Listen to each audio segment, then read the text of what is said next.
Bonjour bien-aimés, je suis le pasteur Julien Gomou et je suis très contente de vous retrouver aujourd'hui pour partager une portion de la parole de Dieu. Nous allons lire dans le livre d'Éphésiens chapitre 4, versets 26 et 27.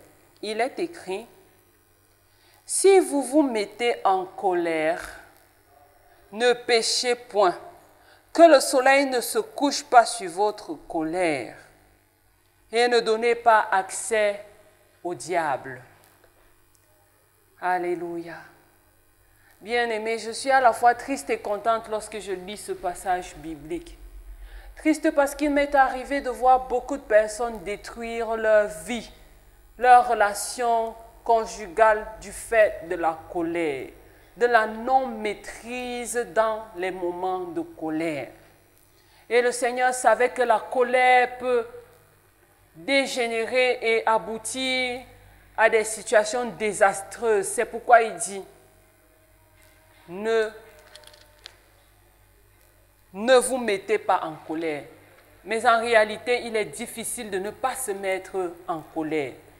C'est pourquoi il ira plus loin en nous donnant le conseil de ne pas pécher lorsque nous sommes en colère.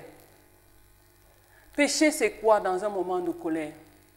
Pécher dans un moment de colère, c'est se donner le droit de tout dire, même ce qui déplaît à Dieu. De tout faire, même ce qui déplaît à Dieu. De tout penser, même ce qui déplaît à Dieu. Il y a des gens, quand ils sont en colère, ils ont des pensées criminelles. Ils pensent à tuer. Ils sont capables de poignarder parce qu'ils sont en colère.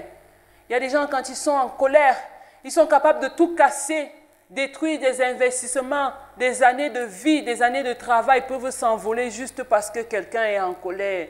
Et à ce sujet, je voudrais faire un clin d'œil. À nous les femmes particulièrement, certaines détruisent leur ménage, détruisent les biens de leur mari lorsqu'elles sont en colère. Et après, il faut recommencer tout à zéro. Aujourd'hui, le Seigneur nous exhorte à ne pas pécher lorsque nous sommes en colère. Mais à côté de cette exhortation du Seigneur, il y a un autre qui est placé tout près de nous et qui, parfois, lorsque nous sommes en colère, se met à parler dans nos oreilles. Il se met à faire sa prédication à lui et c'est une prédication d'égarement. Puis pendant que nous sommes en colère, Satan nous dit ces mots. Satan nous souffle ces mots dans les oreilles.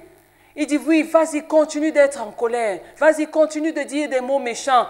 Et une fois que le soir arrive, il dit: dors avec cette colère. Et pendant que tu dors la nuit, il empoisonne ton âme.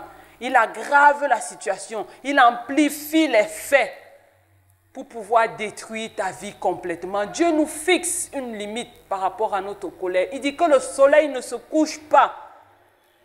Ça veut dire que la limite, c'est 12 heures au plus. Parce qu'une journée a 24 heures. C'est un conseil sage qui nous est donné ici. Parce que lorsque nous avons dormi avec la colère, quand nous nous levons le matin, il ne s'agit plus seulement d'une toute petite situation. La toute petite situation devient volumineuse comme ça. Et si on pouvait éteindre ce feu avec un seau d'eau, il en faudra au moins 10, 20, 30, 15 pour pouvoir l'éteindre. Et le Seigneur, connaissant cela, nous donne le conseil dans sa parole de ne pas nous coucher avec la colère. Bien-aimés, pour vous qui êtes mariés, qui vivez en couple, lorsque vous avez des situations où il y a la colère, avant de vous coucher le soir, tapotez votre conjoint, dites-lui: bon, pour la situation là, vraiment, ok, j'étais fâché, mais j'accepte de te pardonner. Tournons la page et priez ensemble pour éteindre ce feu. Parce que si vous ne le faites pas, l'ennemi viendra attiser le feu pendant que vous dormez et vous ne pourrez plus gérer la situation. Le Seigneur t'invite, bien-aimé, à ne pas donner accès au diable. Parce que le diable rôde. Il rôde comme un lion cherchant qui dévorer. Et si nous lui ouvrons la porte de nos vies par la colère, et si nous lui ouvrons la porte de nos vies par l'amertume, et si nous lui ouvrons la porte pour qu'il vienne détruire, qu'en sera-t-il de nous? Il entrera, s'assiera et détruira parfaitement. Aujourd'hui, le Seigneur voudrait que nous apprenions à maîtriser notre colère, que nous apprenions à pardonner, à ne pas nous coucher sur la colère, à ne pas garder l'amertume, parce que cela peut dévaster nos vies. Et bien aimés, je voudrais que nous puissions implorer la grâce du Seigneur, parce qu'il est difficile de ne pas être en colère. Mais il est possible d'être en colère sans pécher contre Dieu et sans pécher contre son prochain. Et c'est ce vers quoi nous devons tendre. Alors je t'invite, bien-aimé, si tu le veux bien sûr, à dire ce petit mot de prière avec moi. Seigneur Jésus, je te remercie pour cet enseignement sur la colère. Tu connais les sentiments de mon cœur, tu connais tous les méfaits que la colère a pu apporter dans ma vie. Je te prie de me pardonner, de faire de moi un homme pacifique, un homme qui sait maîtriser sa colère.